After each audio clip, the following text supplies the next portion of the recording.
আসসালামু আলাইকুম। জনপদের খবরে সবাইকে আমন্ত্রণ জানাচ্ছি। আমি সোহেল ফাইসাল।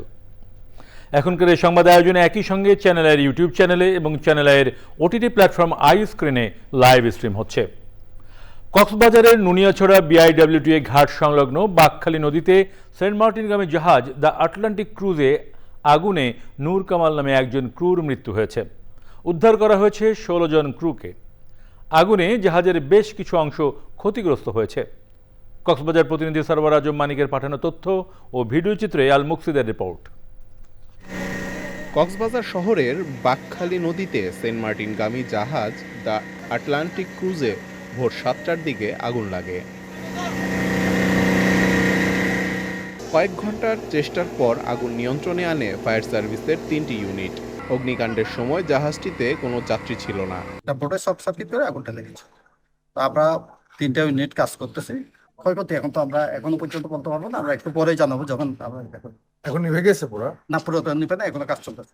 ঘটনা তদন্তে বিআইডব্লিউটিএ এবং ফায়ার সার্ভিস সহ সংশ্লিষ্টদের নিয়ে কমিটি গঠনের কথা জানান জেলা প্রশাসক।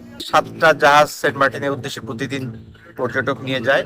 এই সকল জাহাজের যারা প্রতিনিধি আছেন, নৌ পরিবহন অধিদপ্তর প্রতিনিধি, ফায়ার সার্ভিস, কোস্টগার্ড, বিআইডব্লিউটিএ সবাইকে নিয়ে পর্যালোচনা সভায় বসবো, যাতে যে জাহাজগুলো সেন্ট মার্টিনের উদ্দেশ্যে ছেড়ে যায় তাদের জাহাজগুলোর কন্ডিশন আমরা পুনরায় পর্যালোচনা করে প্রয়োজনীয় সংশোধনের যদি কোনো প্রয়োজন থাকে আমরা পদক্ষেপ।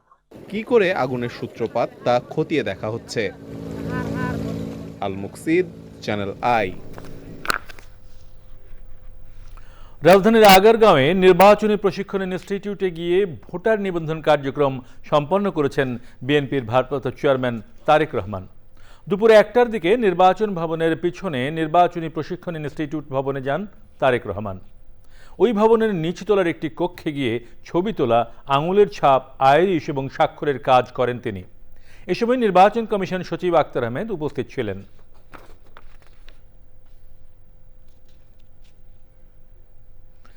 নির্বাচন হবে উৎসব মুখর ও সবার অংশগ্রহণমূলক বলে মন্তব্য করেছেন পররাষ্ট্র উপদেষ্টা মোহাম্মদ তৌহিদ হোসেন। শনিবার সকালে ভোলা সরকারি স্কুল মাঠে ত্রয়োদশ জাতীয় সংসদ নির্বাচন ও জুলাই জাতীয় সনদ বাস্তবায়নের উপর গণভোটের বিষয়ে প্রচারণার লক্ষ্যে ভোটের ক্যারাভ্যান গাড়ির উদ্বোধন অনুষ্ঠানে তিনি বলেন, European union, American Republic institute তারা প্রত্যেকেই পর্যবেক্ষক পাঠাবে।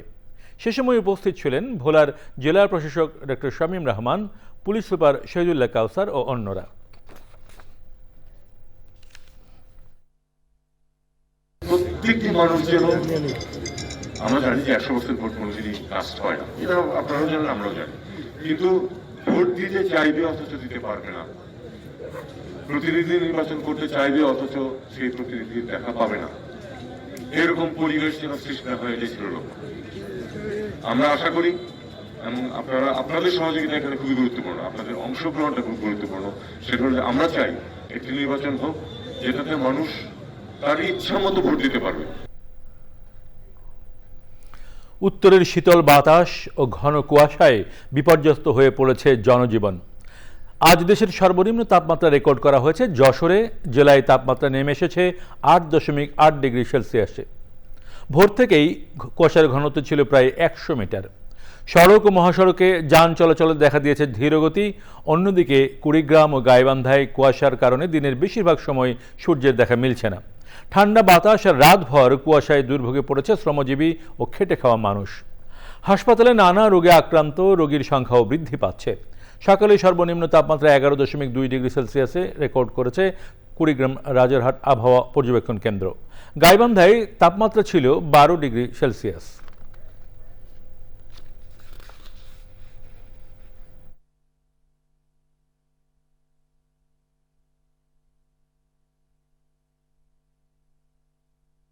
লোকজন নেই, কি করবো, কি দেবো, গাড়ি ভাড়া ২৫০ টাকা গাড়ি ভাড়া কোত্থেকে পাবো, এই চিন্তা ভাবনা আর শেষ হয়ে যাচ্ছে। থেকে আসে তাদেরও নানা রকম সমস্যার সম্মুখীন হতে হয়। তারপর সকালে ঘুম থেকে ওঠা আমাদের জন্য এক প্রকার কষ্ট হয়ে যায়। এত ঠান্ডার মধ্যে মানুষের কর্ম নাই, কিছু নাই, একটা যে কম্বল নিয়ে গায়ে দিব কিনে নিয়ে সেও আমাদের শক্তি নাই। ফরিদপুর জেলা স্কুলের ১৮৫ বছর পূর্তি উপলক্ষে শুক্রবার জেলা স্কুল চত্বর অনুষ্ঠানের আয়োজন করা হয়। ওই অনুষ্ঠানে রাত ৯টার দিকে ব্যান্ড তারকা জেমসের সঙ্গীত পরিবেশনের কথা ছিল। সাংস্কৃতিক অনুষ্ঠান শুরুর আগেই অনুষ্ঠানের স্থলে হামলা চালায় একদল বহিরাগত। পরে জেলা স্কুলের শিক্ষার্থীদের প্রতিরোধে তারা সরে যায়, তবে পণ্ড হয়ে যায় জেমসের অনুষ্ঠান। আয়োজক কমিটির আহ্বায়ক মুস্তাফিজুর রহমান শামীম রাত 10টার দিকে জানান, জেলা প্রশাসকের নির্দেশে জেমসের অনুষ্ঠানটি বাতিল করা হয়েছে। এ ঘটনায় জেলা স্কুলের 15 থেকে 20 জন শিক্ষার্থী আহত হয়েছে। এবারে সারা দেশের খবর নিয়ে প্রতিনিধিদের পাঠানো তথ্য ও ভিডিও চিত্রে রাজীব আহমেদের রিপোর্ট। বিএনপির ভারপ্রাপ্ত চেয়ারম্যান তারেক রহমানের সাভারে জাতীয় স্মৃতিসৌধে 1971 সালে মহান মুক্তিযুদ্ধের বীর শহীদদের প্রতি গভীর শ্রদ্ধা নিবেদনকে ঘিরে ঢাকা জেলা যুবদল শুভেচ্ছা র্যালি করেছে। এতে নেতৃত্ব দেন যুবদলের সাধারণ সম্পাদক মোহাম্মদ আইয়ুব খান। শীতের তীব্রতা বাড়ার সঙ্গে সঙ্গে বিপাকে পড়েছে চট্টগ্রামের নিম্ন আয়ের খেটে খাওয়া মানুষ, বিশেষ করে পাহাড়ি জনগোষ্ঠী ও চা শ্রমিকরা।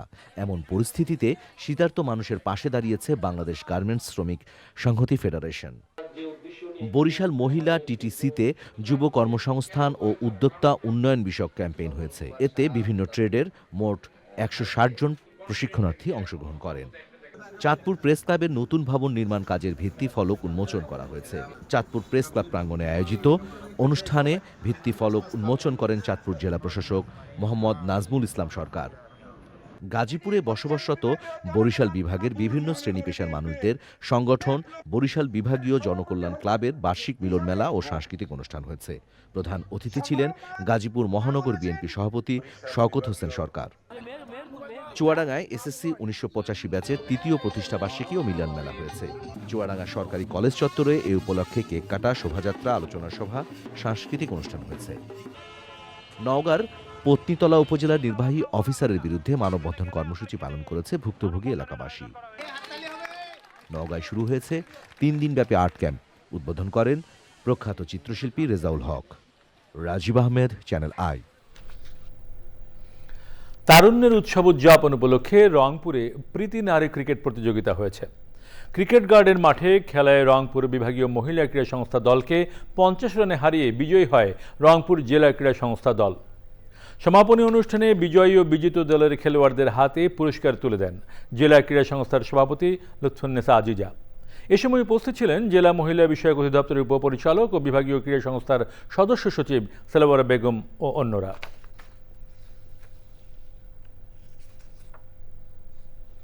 জনপদের খবর আজকের মতো এ পর্যন্তই। একটু পরে কৃষি সংবাদ দেখার আমন্ত্রণ জানিয়ে শেষ করছি। সবাইকে ধন্যবাদ।